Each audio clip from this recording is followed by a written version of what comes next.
Hello दोस्तों, आप सभी को मेरा प्यार भरा नमस्कार और आपके माता पिता को मेरा प्रणाम। दोस्तों, आज हम आपके लिए हिंदी की टॉप 20 की नई क्लास लाए हैं, टॉप 20 क्वेश्चंस की, जो आपके लिए आगामी परीक्षाओं में बहुत ही महत्वपूर्ण सिद्ध होगी। दोस्तों, आज की क्लास शुरू करने से पहले मुझे उम्मीद है कि आप हमेशा की तरह कॉपी और पेन लेकर बैठेंगे और क्वेश्चन को नोट करेंगे।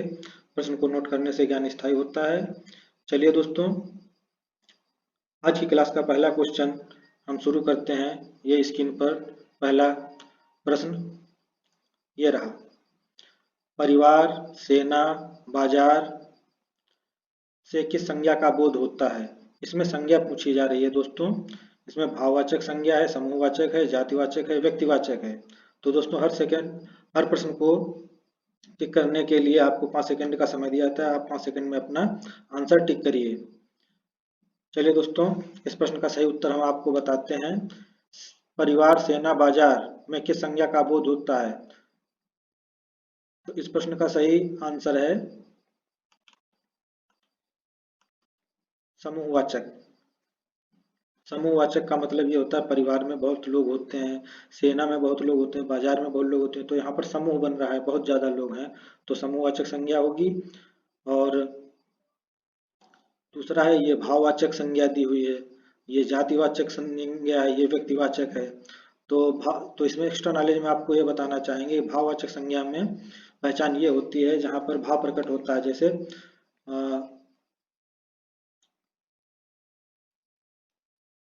बुढ़ापा, बचपना, मिठाई, खटाई, ये जो है भाव आता है। और जातिवाचक संज्ञा में जाति का बोध होता है, जैसे लड़का हो गया, लड़की हो गई, जानवर हो गए, ठीक है, तो ये जाति हो गई।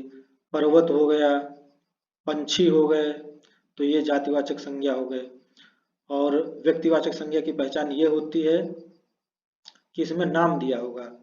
जैसे पर्वत है तो जातिवाचक है, बहुत सारे पर्वत हुए। और व्यक्तिवाचक में जैसे हिमालय पर्वत, उसको कह दिया जाएगा, तो उसमें नाम आ गया, तो व्यक्तिवाचक संज्ञा होगी। चलिए दोस्तों, नेक्स्ट क्वेश्चन पर हम चलते हैं। विनय पत्रिका के रचयिता कौन है? रैदास, कबीरदास, तुलसीदास, सूरदास। दोस्तों, अपना आंसर फास्ट क्विक टिक करें। इस प्रश्न का सही उत्तर है विनय पत्रिका है तुलसीदास की। चलिए दोस्तों, नेक्स्ट क्वेश्चन पर चलते हैं हम। विनय पत्रिका किसके लिए लिखी गई है? गणेश, कबीर, राम, हनुमान। इस प्रश्न का सही उत्तर है राम। विनय पत्रिका राम के लिए लिखी गई है। चलिए दोस्तों, नेक्स्ट क्वेश्चन पर चलते हैं हम। ये रहा अगला प्रश्न। विनय पत्रिका किस भाषा में है? अवधी में है, ब्रज भाषा में है, मैथिली में है, हिंदी में है। दोस्तों, बहुत ही फास्ट क्विक अपना आंसर करें। इस प्रश्न का सही उत्तर है विनय पत्रिका किस भाषा में है? अवधी, ब्रज, मैथिल, हिंदी। इस प्रश्न का सही उत्तर है ब्रज भाषा। विनय पत्रिका जो है ब्रज भाषा में है। चलिए दोस्तों, नेक्स्ट क्वेश्चन पर चलते हैं हम। ये रहा अगला क्वेश्चन। आंख भर आना मुहावरे का अर्थ है आंसू आ जाना, भाव विभोर होना, रोना, आंख खुलना। चलिए दोस्तों, बहुत ही फास्ट अपना आंसर करें। इस प्रश्न का सही उत्तर होगा भाव विभोर होना। चलिए दोस्तों, नेक्स्ट क्वेश्चन पर चलते हैं हम। ना नौ मन तेल होगा और ना राधा नाचेगी, इसका अर्थ है काम से जी चुराना, मन लगाकर काम करना, बुरा सोचना, असंभव कार्य। चलिए दोस्तों, बहुत ही जल्दी अपना आंसर करें। तो इस प्रश्न का सही उत्तर है ना नौ मन तेल होगा और ना राधा नाचेगी, इसका अर्थ क्या है? तो इसका अर्थ है असंभव कार्य। इस प्रश्न का सही आंसर है ऑप्शन नंबर डी, असंभव कार्य। चलिए दोस्तों, नेक्स्ट क्वेश्चन पर चलते हैं हम। माया मोहि बहुत, इस रिक्त स्थान में हमें भरना है। सखा, मित्र, दाऊ, सुदामा। तो श्री कृष्ण जी जो हैं माता यशोदा से कहते हैं कि मैया मोहि बहुत सतायो, खिजायो मतलब। तो यहाँ पर जो है श्री कृष्ण भगवान जो है माता यशोदा से कहते हैं कि दाऊ, तो दाऊ मतलब बलराम, श्री कृष्ण के बड़े भाई दाऊ, बलराम जी उनको बहुत परेशान कर रहे हैं। चलिए दोस्तों नेक्स्ट क्वेश्चन पर चलते हैं हम। ये रहा अगला क्वेश्चन। भंवरा फूलों पर मंडरा रहा है, वाक्य में कौन सा कारक है? कर्ता कारक है, करण कारक है, अधिकरण कारक है, संबंध कारक है? दोस्तों बहुत ही फास्ट अपना आंसर करें। ये कारक से संबंधित है। कारक कितने होते हैं? कारक हिंदी में 8 प्रकार के होते हैं और संस्कृत में 6 प्रकार के होते हैं। तो कर्ता, कर्ता ने, करण से, अधिकरण में, पर, संबंध का की रे। तो भंवरा फूलों पर मंडरा रहा है, तो इसमें जो है में पर आ रहा है, तो यहाँ पर का बोध हो रहा है, तो यहाँ पर अधिकरण कारक होगा। इस प्रश्न का सही उत्तर है अधिकरण कारक।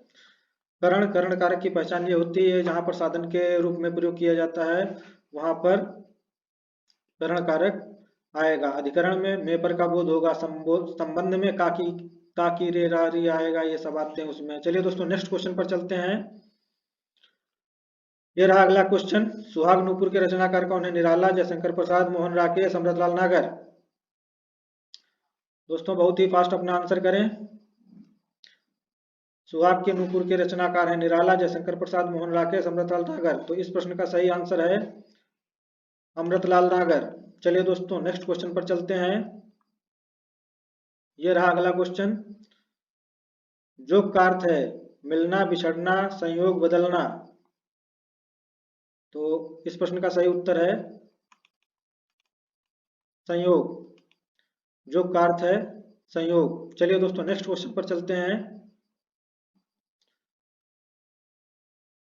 दोस्तों हमें उम्मीद है आपको क्लास हमारी पसंद आ रही होगी। तो दोस्तों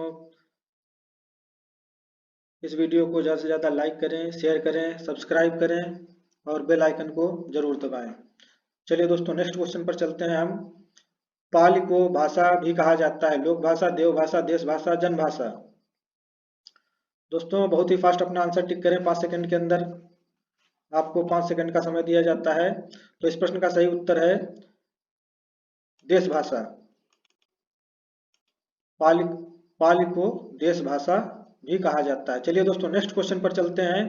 मनोहर में समास विग्रह होगा। मन को हरने वाला, मनहरता, मन को चुराने वाला, प्रेम करने लायक? तो दोस्तों इस प्रश्न का सही उत्तर होगा मनोहर का अर्थ है मनोहर में समास विग्रह बताना है, तो इसका ये हो जाएगा मन को हरने वाला। इस प्रश्न का सही उत्तर है मन को हरने वाला। चलिए दोस्तों नेक्स्ट क्वेश्चन पर चलते हैं। दिए गए विकल्पों में से अकुलाना का समानार्थी होगा प्रसन्न होना, अभिवादन, संवरना, व्याकुल होना? चलिए दोस्तों बहुत ही फास्ट क्विक अपना आंसर करें। इस प्रश्न का सही उत्तर है व्याकुल होना। चलिए दोस्तों नेक्स्ट क्वेश्चन पर चलते हैं। पराजय में उपसर्ग है पा, पर, परा, जय। दोस्तों उपसर्ग और प्रत्यय, उपसर्ग जो होता है शब्द में पहले लगता है और प्रत्यय जो होता है शब्द के बाद में आता है। तो यहाँ पर उपसर्ग पूछा गया है, तो पराजय का मतलब है, इसका संधि विच्छेद पहले करेंगे, पराधन जय बराबर पराजय बराबर, तो इसका उपसर्ग होगा परा। इस प्रश्न का सही आंसर है ऑप्शन सी। चलिए दोस्तों नेक्स्ट क्वेश्चन पर चलते हैं। निम्नलिखित में कौन गुणवाचक विशेषण नहीं है? गोल, अधिक, नुकीला, भीतर? दोस्तों आप अपना आंसर जल्दी टिक करें। इस प्रश्न का सही उत्तर है ऑप्शन बी, अधिक।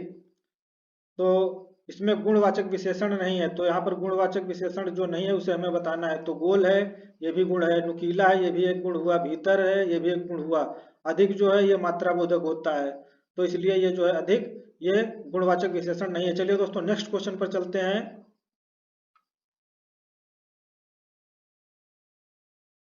ये रहा अगला प्रश्न। यथाशक्ति में समास कौन सा है? कर्मधारय है, तत्पुरुष है, द्वंद्व है, अव्ययी भाव है? दोस्तों बहुत ही फास्ट क्विक अपना आंसर करें। समास जो होते हैं वो 6 प्रकार के होते हैं। कर्मधारय समास, तत्पुरुष, द्वंद्व, अव्ययी। इस प्रश्न का सही आंसर है ऑप्शन डी, अव्ययी भाव समास। अव्ययी भाव समास की पहचान होती है जिस शब्द में उपसर्ग लगा हो वो अव्ययी भाव समास होगा। द्वंद्व समास में और का लोप होता है, जैसे माता और पिता, भाई बहन, पति पत्नी, इस टाइप के जो डैश वाले शब्द आते हैं उनमें द्वंद्व समास होगा। तत्पुरुष में काकी रे ये आ जाएगा। कर्मधारय में विशेषता बताई जाती है। चलिए दोस्तों नेक्स्ट क्वेश्चन पर चलते हैं। कपूर शब्द है, तत्सम है, तद्भव है, देशज है, विदेशज है। तो दोस्तों इस प्रश्न का आंसर बहुत ही फास्ट आप टिक करें। इस प्रश्न का सही उत्तर है तद्भव। Option B is right answer. कपूर शब्द है तद्भव। तद्भव का मतलब हुआ अशुद्ध और तत्सम का मतलब होता है शुद्ध शब्द। संस्कृत भाषा से बना हुआ जो है वो तत्सम शब्द और संस्कृत भाषा से सहायता से जो बना हुआ है वो तद्भव होता है। उसी को अशुद्ध शब्द कहेंगे, तत्सम को शुद्ध कहते हैं। देशज जो होता है वो देसी भाषा में प्रयोग किया जाता है, उसकी उत्पत्ति का पता नहीं चलता है। विदेशज शब्द है, विदेशी भाषा से उत्पन्न होता है, उसे विदेशज शब्द कहा जाता है। चलिए दोस्तों नेक्स्ट क्वेश्चन पर चलते हैं। तथैव शब्द का संधि विच्छेद है। तथा धन एव, तथे धन एव, तथा धन एव, तथा प्लस एव। सॉरी दोस्तों क्षमा चाहेंगे, इसमें भी ऑप्शन में बीच में प्लस छूट गया है। तो चलिए दोस्तों जल्दी आप इसका आंसर टिक करें। तो इस प्रश्न का सही उत्तर है तथा धन एव। Option D is right answer. चलिए दोस्तों नेक्स्ट क्वेश्चन पर चलते हैं। यह रहा आज के प्रैक्टिस सेट का सेकंड लास्ट क्वेश्चन। निम्नलिखित में तत्सम की दृष्टि से शुद्ध शब्द है। साटिका है, रस्सी है, रैन है, सरसों है। तो इस प्रश्न का सही आंसर है option A is right answer. चलिए दोस्तों नेक्स्ट क्वेश्चन पर चलते हैं। यह रहा हमारे आज के प्रैक्टिस सेट का लास्ट क्वेश्चन।